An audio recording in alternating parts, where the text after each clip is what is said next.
The Kansas family that vanished in 1874, forgotten American crimes.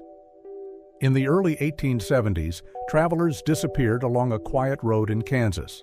Not all at once, not dramatically, one at a time, men heading west for land, families chasing opportunity, strangers who were never seen again. Years later, investigators would realize something terrifying. Every disappearance led back to the same place: a farmhouse, a dinner table, and a family that vanished before they could ever be questioned. The road that led to death. The Osage Trail cut through southeastern Kansas like a lifeline. It carried settlers, cattle drivers, merchants, and families searching for a future. Along this trail stood a small homestead, modest, unremarkable, and perfectly placed. It offered food, a bed, and rest. For weary travelers, it was often the only option for miles. The family living there called themselves the Benders. To passing strangers, they seemed odd, but harmless. That assumption cost many their lives. The Bender family. John Bender Sr. was a quiet man with poor English skills. Some thought he was foreign, others thought he was pretending. His wife spoke sharply and avoided conversation. Their son, John Jr., smiled too often and laughed at strange moments.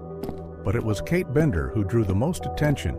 She claimed to be a spiritual healer. She lectured neighbors about free love, medicine, and psychic powers.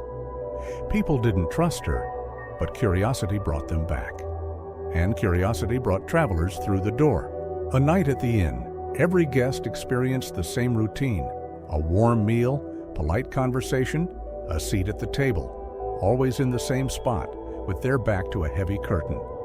Behind that curtain stood death. A hammer rested nearby.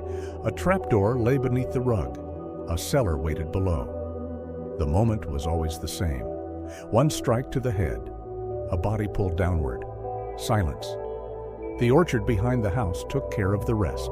In December of 1872, a man named George Longcore arrived at the inn with his young daughter.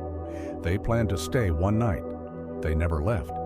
Months later, neighbors remembered seeing the girl's bonnet hanging near the house, and the sound of piano music that night, long after everyone should have been asleep. Their bodies would later be found buried together. Not everyone felt comfortable at the Bender home. Some travelers sensed something wrong. One man reportedly refused to sit at the table and slept outside instead.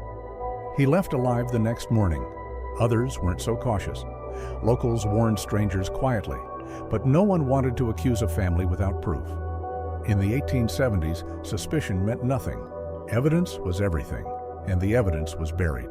By 1874, disappearances along the Osage Trail became impossible to ignore. Men vanished while carrying money. Families never reached their destinations. One doctor went missing, then a preacher, then entire families. The trail grew quieter.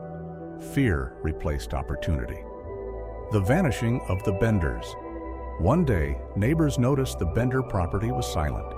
Animals were gone, the house was empty, food still sat on the table. They hadn't taken money, they hadn't taken belongings. They had left in a hurry. Authorities were finally alerted, and the search began. The orchard. When investigators entered the cellar, they smelled death. Then they found the first grave, then another, then another. Bodies buried shallow, skulls crushed, throats cut, men, women, children. At least 11 victims were confirmed. Many believe the number was far higher. Some graves may never have been found. How many died? The orchard had been disturbed repeatedly. Soil shifted, trees replanted. Witnesses claimed the land had been used again and again. Some estimated 20 victims. Others believed the number could be even higher. History never counted them all. The Bender family was never captured. Rumors followed them across the country. Some claimed vigilantes killed them quietly. Others believed Kate escaped and continued her life under a new name. Years later, a woman resembling Kate was arrested in Michigan. She was released. No proof, no justice. The farmhouse is gone, the orchard is gone. But the story remains. A family that murdered travelers for years. and vanished before they could answer for their crimes. This was a forgotten American crime, and history never closed the case.